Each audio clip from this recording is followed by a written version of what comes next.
I don't need to tell you lot that I love an underdog. And today on Twin Cam we have an underdog that absolutely should have been a world beater. No doubt about it. In the 1960s, BMC had the world at their feet. They just pioneered a revolution in family car design, but because of stubbornness and a lack of market understanding, the third piece in their puzzle collapsed straight to the ground. This is a Wolseley 1885, a version of the car affectionately known as the Landcrab.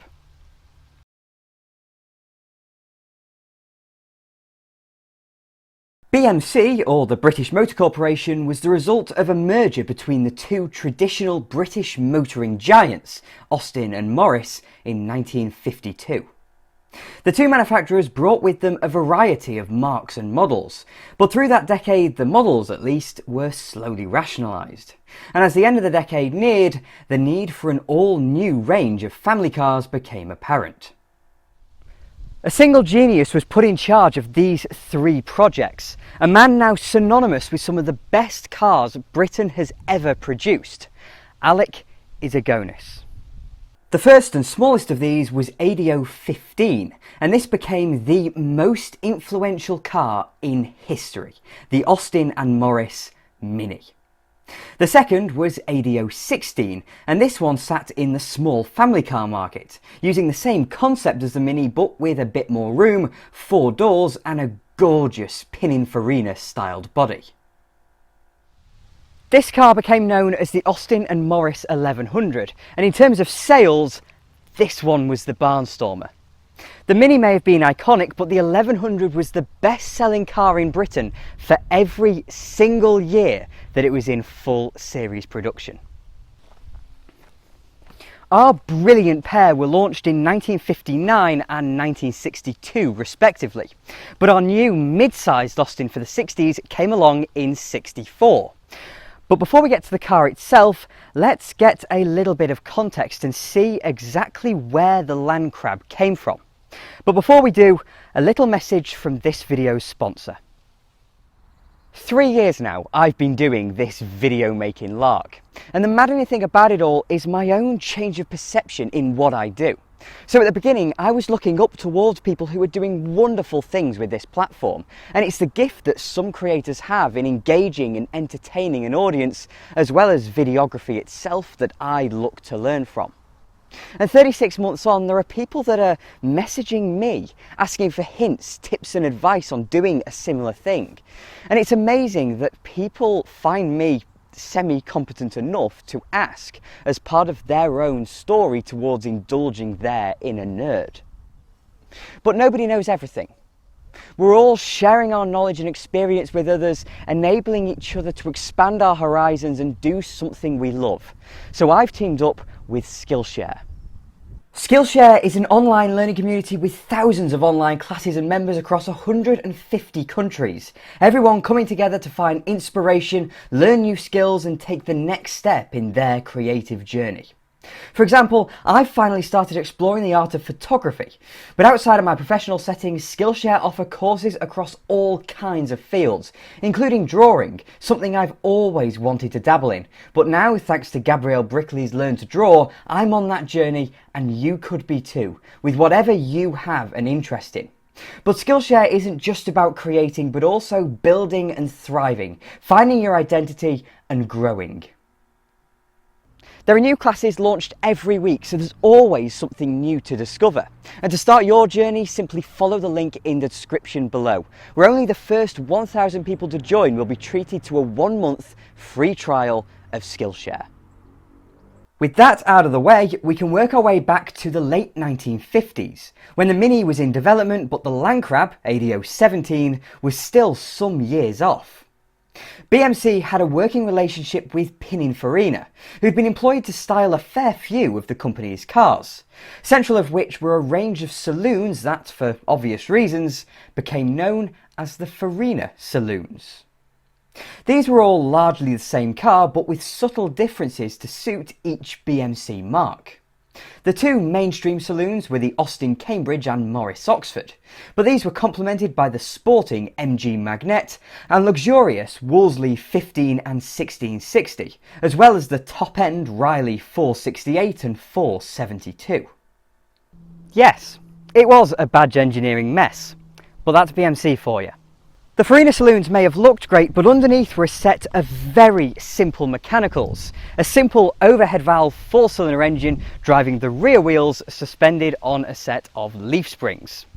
Now, that may have suited some of the manufacturers perfectly well, but BMC wanted to modernise. So they shunned decades of experience in favour of an all-new car from the ground up, directly borrowing its concept from the brilliant little Mini.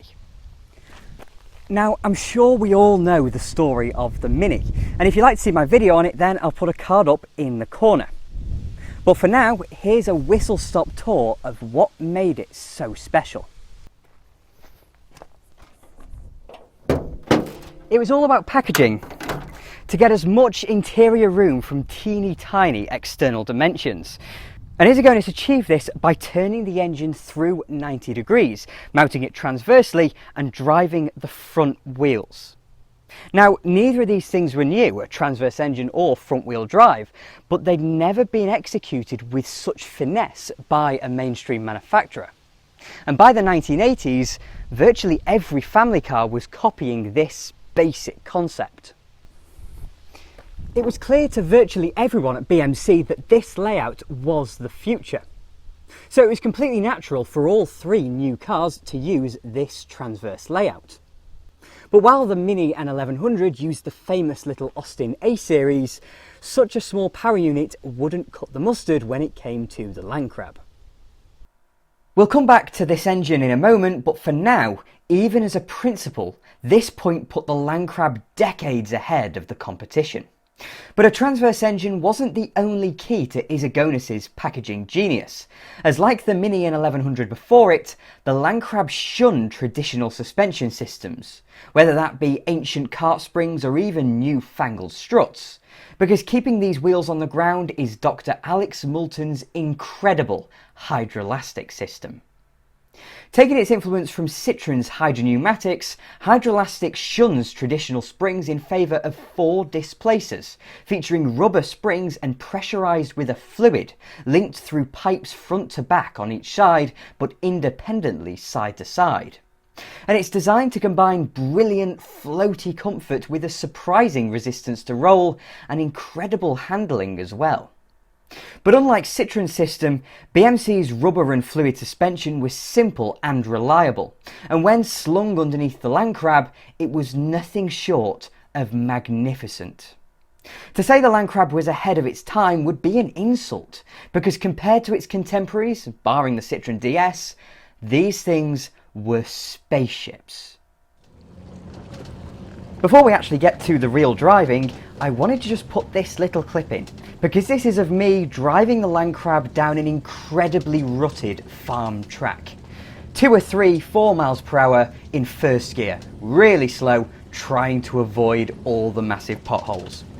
But can you see any evidence of that? I didn't think so.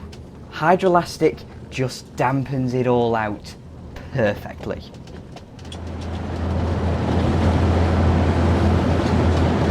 I have no idea how hydrolastic suspension did not become the norm, because it is genius. It's a very simple system, it's a very reliable system, it's a very compact system as well, hence why it went in the Mini and the 1100.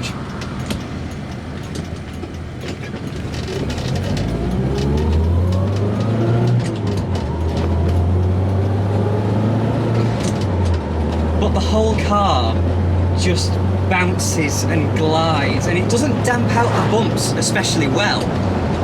You can feel everything, but it glides over them. There are no sharp hits of any bump.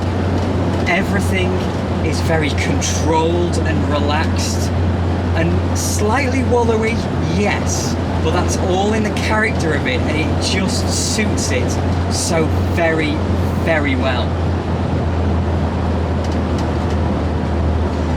This isn't a car that scoots along the road or rides just slightly above the road, hovering over it. Instead, it lollops down the road very merrily, just going about its own business, being slightly bouncy, but very, very comfortable. In fact, no, scratch that, impeccably comfortable. This car is one of the comfiest cars I've ever been in. Every single modern car manufacturer could learn a hell of a lot from driving one of these, because it is just joyous to just cruise about in. It's such a relaxing driving experience. And a few weeks ago on Twin Cam, I drove an R8 generation Rover 200, and that car was so capable that I said that I don't think cars have come as far in the past 30 years as you might think they've done. Well, I got news for you, because I don't think cars have come anywhere near as far as you think they've done in the past 60 years. Because this car is just exceptional. It is so comfortable. It just glides. Who knew that ride quality could be so entertaining? You can see from the camera, because you can see on all of my videos where I drive the cars, there's a little bit of bounce in them, but I'm sure in this one you can't see a thing because it's so floaty and smooth and just a joy to pedal about. I love Hydrolastic. I love it. So in addition to the suspension saving space where compared to leaves or struts, Hydrolastic also allowed a ride that waves over the road surface. But we aren't done with the packaging, because the stance of the car plays a big part in ensuring a practical interior, with each road wheel moved as far into each corner of the car as possible, increasing the size of the doors and increasing physical passenger room. So let's stop faffing about talking about it and actually look at what it gives us. Starting at the back, because it makes sense that way. The boot. It's a saloon car from the 1960s, so that's kind of what you're going to get. But it does have quite a low load lip, and that boot goes back a really long way.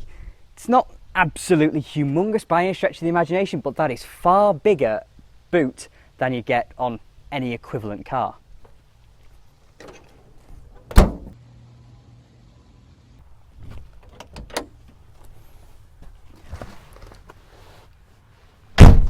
But here's where things actually get dramatic, because this car is small. It looks big, people think it's big, people thought it was big back in the day, but it's actually quite short. It's just the wheelbase is very long and the roof line's quite low, so it kind of tricks you a bit into thinking it's a big car when actually it isn't.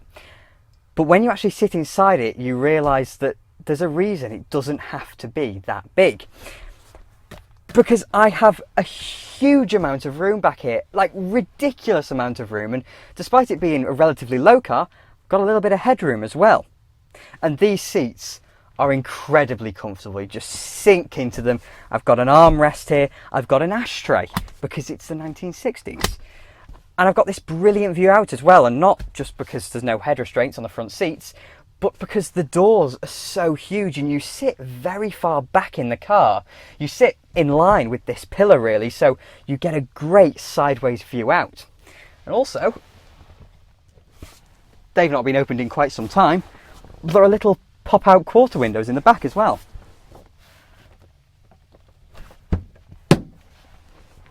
So it just feels airy. It feels like a luxury limousine back here. It feels like I should be chauffeured about the place, meeting dignitaries and stuff like that. It just feels very, very excessive in a very elegant way. Excessive in terms of space. Fabulous thing.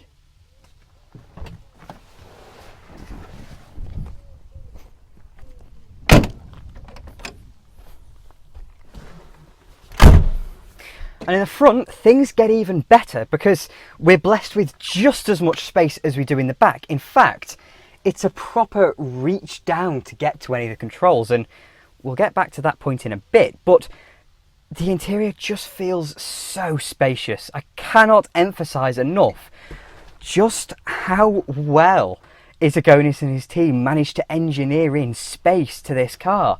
It's absolutely phenomenal.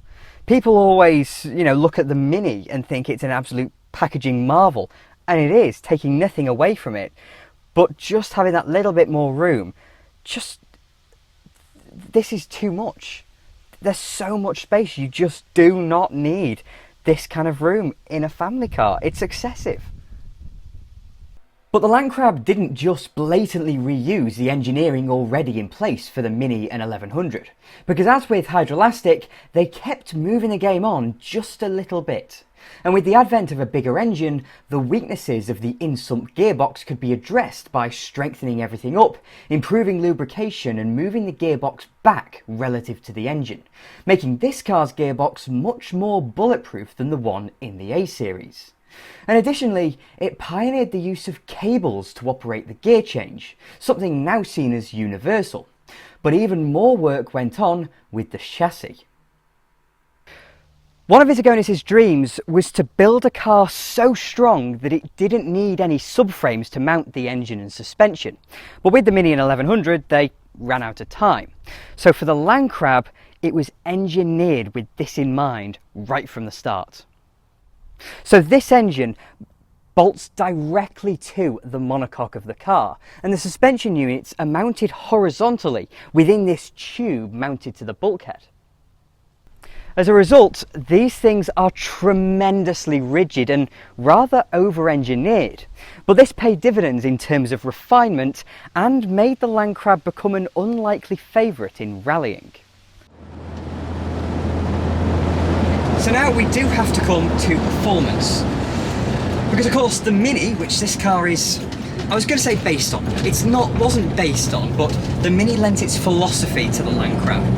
And the Mini is a phenomenal car to drive. It handles supremely. There is nothing that drives quite like a Mini, and that's why it was so successful as a racing car. But in the Landcrab, it does have little bits of that Mini philosophy in it, but unlike a Mini that's very bouncy and very raw, raughty in its character, its attitude, the Mini is a car full of attitude. This is a car full of character in a much more serene manner. So it doesn't have the dartiness of the Mini at all, not an ounce of it. But what it does have is brilliant road holding. This car feels so precise and exact to drive. I have no inclinations in this car to go and throw it round some bend somewhere. Instead, I want to just guide it, and then it will do the work for me. The Mini is raw and it's like a bit of a terrier. You want to grab hold of it and really show it who's boss and throw it round some corners, whereas with the Landcrab, you're working with the car and you're very gently guiding it towards its destination. It is magnificent. Thanks to the power steering in this one, the steering does feel suitably dead, but then again, I am doing that, and there is still a fair amount of movement. It's just that the suspension is so soft and cosseting that you don't really notice it. But I'm sure that if I go and chuck this car around a bend, not that I'm going to because it's not mine, it is an antique, then it would respond magnificently. And thanks to the wheel being at each corner, and a little bit because of the Hydrolastic and the rack and pinion steering, it feels very agile too. It doesn't drive like a barge. It feels like a barge to sit in, and it feels like a barge to ride in because of the brilliant ride quality, but to steer, it doesn't. To steer, it still has, despite the power steering, a bit of dartiness to it, a bit of an ability to get you out of a really tricky situation. And I will say that having a massively oversized wheel like this, completely unnecessary because there's power steering, so why didn't they put a smaller wheel on it? So far in this video, all we've heard is good. The Landcrab is fantastically engineered and is incredibly practical. So did it follow on from its little sisters and become a runaway success? No, of course it didn't. I'm sure a lot of you will already have clocked the main issue: the styling. It's not everybody's idea of a good-looking car. The stance is just ungainly. It's not an elegant looking car. It's not a rakish looking car either. It's just kind of a bit blobby. But there's a very good reason for that, and it's actually, again, the Issigonis philosophy. Because with the Mini and 1100, one of the ways in which they majored on practicality was by shoving the wheels right into each corner of the car. And on a small car, that works fine. It's a small car. But when you translate that over to a big saloon car, the proportions just completely fall apart. But the Landcrab isn't just a relatively long car, but it's also a relatively wide car. And it's this ungainly stance that gave the car that nickname. And so synonymous it's come with this car that even the Owners Club is called the Landcrab Owners Club International. So here's where we need to address the badge engineering, because much like the Farinas, the Landcrab came in multiple flavours. The first to launch was the Austin 1800, followed by the Morris 1800 in '66, which was much the same car, just with different badges. But in 1967, this Wolseley 1885 came onto the market. As the posh, upstanding member of the ADO 17 range, the Wolseley has its traditional grille and light-up badge, as well as a full wood dashboard, traditional instruments and leather seating. And in terms of the styling, I think this particular spec in this shade of grey shows the best of the Landcrab's shape. Because this one seems stately and not too awkward in its dimensions like an Austin or Morris in a brighter colour. Because there are some fine details, like the subtle fins at each side of the boot, the lip at the back of the roof, the flowing side repeaters, the inset chrome-rimmed headlamps, and the sculpted bonnet with its intake scoop for the cabin ventilation. But it's when we work our way out that it becomes awkward, because the centre section is far too long relative to the bonnet and boot. It's unbalanced. The front windows, for example, are far smaller than the rears for seemingly no reason, and the angle of the rear glass accentuates its truncated style. But it's not as though BMC couldn't have done anything, as later in the decade Pininfarina built a concept that was a reclothing of the Landcrab in an ultra-modern aerodynamic style. It bears a shocking resemblance to the Citroën CX that was still nearly a decade away at the time, but it was never to be. But speaking of Pininfarina, they had a hand in this shape. Issigonis and his team dictated the centre section of the car, but the front and rear ends were tidied up by the Italians, not that they improved much. The sheer width of the car made it look like a monster, and the comically large smiling grilles of the Austin and Morris gave it a pained expression. So the styling didn't do it many favours, especially considering how good the Mini and 1100 looked. But this wasn't the primary reason for this car's failure, because in the UK it's this market segment that traditionally was the most competitive. So manufacturers had to make sure that their cars were laser focused on meeting their buyers' needs.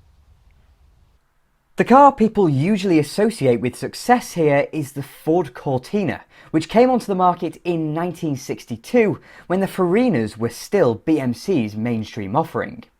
The Cortina took Britain by storm, becoming the default family car for millions, dominating this market segment all the way through to the early 1980s. And in comparison, I'd forgive you for thinking that the Cortina was in the class below the Landcrab, because it looks petite and very carefully considered in its proportions and dimensions. Plus, it was available as a 2-door, a 4-door and an estate, while the Landcrab was only ever a 4-door saloon. But don't let perception trick you. The Mark I Cortina was actually longer than the Landcrab. It just wasn't anywhere near as well engineered. But in actual fact, the Landcrab was shorter than the Farina. But thanks to Issigonis, its wheelbase was 6 inches longer. And although we've already mentioned that throwing off the proportions, it did quite a lot more when it came to people's perception of the Landcrab. Because a lot of people saw this car's wheelbase and practicality and thought it was too big for them, that it was outside of their intended market segment, even if in reality it's really quite compact. And here's where we come back to the engine, because BMC weren't helping themselves. One step up from the A series was the B series, and this conventional but tough overhead valve lump had already been used in BMC cars for years, and in 1600cc form this was the same power plant that found its home in the Farinas.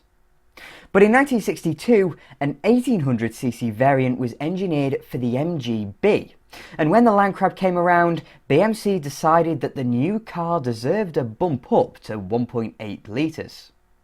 But it seems that nobody did any market research, as only 5% of cars sold in 1960 had an engine around that size, and the Cortina had a range of power units from 1200 to 1600cc, and in that range was where I'd estimate that a third of 1960 sales belonged. So in one fell swoop, BMC had pushed the Landcrab up into a no man's land in the British car market, below the executives and above the family cars. But looking inwards for a moment, the B series was available here with either single or twin SU carburettors in this standard form or sporting S form, producing either 85 or 95 brake horsepower, giving the Landcrab a decent turn of pace despite its heavy curb weight.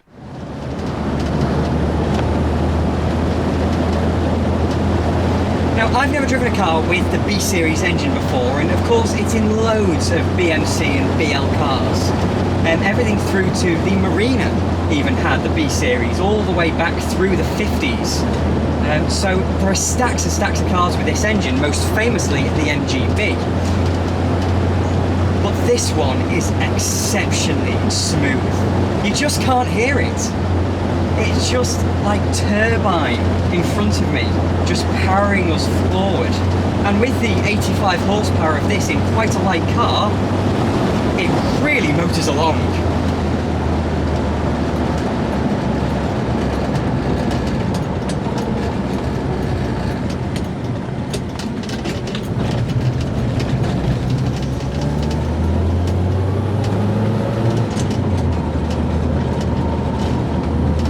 It's really easy just to gain speed in this. The throttle pedal is very light, and so you just very effortlessly just ease a little more power on, and at any speeds it really comes alive because it's an old-fashioned overhead valve engine, and it means it's very torquey. And so with this 4-speed gearbox, you don't even need to change gears all that often, because it just rides on this wave of 4-cylinder torque and just brings you up to your nice respectable cruising speed. Because the Landcrab isn't a car for all-out performance and high speed, it's for sitting at 65-70 miles per hour and cruising very merrily. And this engine is just so smooth, whispery quiet, and in fact most of the noise you can hear from it is actually from the fan, because of course, this being an early BMC front drive car, the engine radiator is on the side, it has a belt driven fan, and so most of the noise is fan noise, not engine noise. But if the 1.8 litre B was a misstep, then worse was to come, as in 1972 they doubled down on their misguidedness by launching the Austin and Morris 2200 and Wolseley 6, featuring a variant of the overhead cam E-Series Straight 6, making it a phenomenally rare example of a Transverse 6 and a car even more removed from its original target market. But we can't fool ourselves into thinking that perception and the market were at fault for the Landcrab's failures. First of all, it had its fair share of mechanical maladies, all of which were solved, but when the car was launched, they couldn't even calibrate the dipstick properly. And as with all Issigonis cars, it had some design oversights, and in this case, they all show themselves inside. Now, this excessive space wasn't originally met with excessive luxury, because in the Austin versions and the Morris versions of the Landcrab, Issigonis did his thing that he did with the Mini and, more importantly, the 1100, because the dashboard of these cars was incredibly Spartan. You just had a huge shelf and you had a little strip speedometer in front of you. Nothing else. Issigonis was a big fan of minimalism, and in this case it was a bit too much. It suited the Mini and 1100 very well because they were small cars, they were cars of the people, but the Landcrab is still very much in the Issigonis mould, but it's not a people's car. It's a family car for people that are at least relatively well off in the 1960s, and so they expected a certain level of luxury that in the Austins and Morrises they just didn't get. But don't let that take away from what we actually see here, because just things like the door bins, just like the Mini, it's got enormous door bins to the side, but this car of course has wind-up windows as well, so it's posher than a Mini. And we get fresh air ventilation. And all the heater controls are very neatly integrated into the bottom of the dashboard. You've just got everything written on the lower dash rail and these little tiny switches below.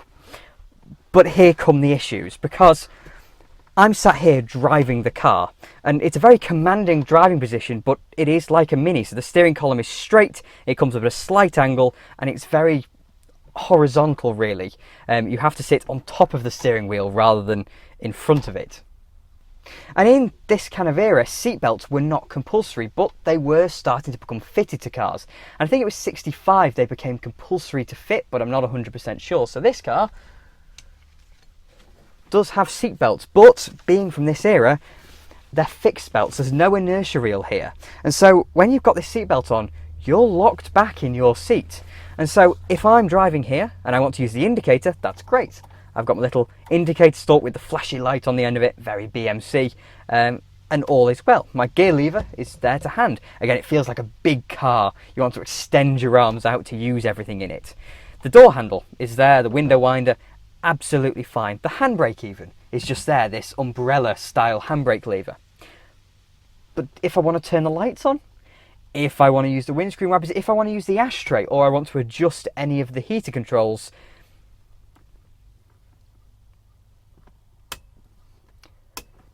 just about. You've got to have a lot of leeway given in your little seatbelt, and then it kind of stops functioning. So to adjust these heater controls down here, the pure size of the car is getting in the way of the basic ergonomics, because it's so big you've got to reach down. The ignition key is all the way over there. I think that one is wipers, that one's lights, I think, not 100% sure, but everything is just so far away from me. It's excessive. And here starts to show up that excess is not always a good thing. So the quick version of that is that the Landcrab's interior, though very clever, is an ergonomic nightmare. It's just difficult to use. And in an Austin or Morris, it feels low rent too. It's almost as if the factory forgot to fit the dashboard. It's astonishingly unsuitable for a big family car, and that made it undesirable. People wanted an interior that looked chic and gave them trinkets to play with, but BMC gave them nothing. But you might be thinking, what about the Wolseley? Well, it does have a proper dashboard while retaining the shelves below. But there's still no sight of something like a rev counter, because a Wolseley is not a sporting car and the Landcrab doesn't suit that anyway. But the Cortina did. The majority of people like a car that looks sporting over one that's well engineered, because at the end of the day, it is all about perception. And with nothing to wow people in the dealerships, nobody was going to buy one. The Landcrab only averaged 40,000 annual sales, a heck of a long way behind the projected 200,000 per year. BMC was so scared, in fact, that they kept building the Farinas through most of the Landcrab's production run. And in 1969, 30,000 Farinas were built by BMC, while only 20,000 Landcrabs crawled out of the factories. And in this era, we weren't just being bitten by the chic Cortina, but also the compact executive in the form of the Rover P6 and Triumph 2000. Two cars that this Wolseley very easily could have competed with, and the 6 definitely did. But it didn't have anything to attract that kind of buyer. Not the styling, not the interior, and certainly not the badge. It's madness. This car had every potential to be a world beater, but its design team took its hands off the wheel for just a bit too long and ended up with a car completely unfocused on any market segment. If only it had a shorter wheelbase, a smarter appearance, a smarter interior, a smaller engine and a lower asking price, history would have been very different. There's no doubt about that. And at the end of it all, everything has to come down to price. The Landcrab's surface specification doesn't overly matter because trinkets don't cost much, but engineering certainly does. We've already seen the engine pushing the Landcrab up into no man's land, but sit down for this one. Because according to my motorist's guide for July 1968, a brand new Mark II Ford Cortina 1600 GT would have set you back £965. But a basic Austin 1800 was up at £999. And for the average motorist walking into a showroom, I'll let you guess what they drive away in. And if you wanted the luxuries of a Wolseley, that would be 1082 of your finest sterling. The Mini and 1100 weren't just hits, but they were generational talents. And the Landcrab is a brilliant car too, there's no doubting that. But everyone knows the issues that BMC and later British Leyland faced. And this car is the beginning of that design confusion. Despite being 1965's Car of the Year, people weren't sure what it was, and people certainly weren't attracted to it. And the story was repeated again in 1968 with the huge Austin 3 litre, then again in 69 with the smaller Maxi. And those two cars matter here because for the sake of saving money, they used the same doors as the Landcrab. So even today, nearly 60 years after this car's launch, people still confuse it with two different BMC cars. And that's how they remember the Landcrab, as a confusing and undesirable car. But in the midst of that, it's the one of the three that Issigonis always maintained he was most proud of. The Mini sold over 5 million units and the 1100 was the best-selling car for years and years and years. But he still maintained that this was the best car he'd designed. And as a piece of history, I think we should see it in the same way. As a piece of genius engineering with a set of flaws that encapsulate the man that designed it. And on that note, thank you very much for watching. If you enjoyed the video, then please do click like and subscribe to TwinCam as well. I'm forever indebted to my wonderful Patreon supporters, so if you'd like to support me that way, then please do follow the link in the description. And I'll have more videos coming along soon.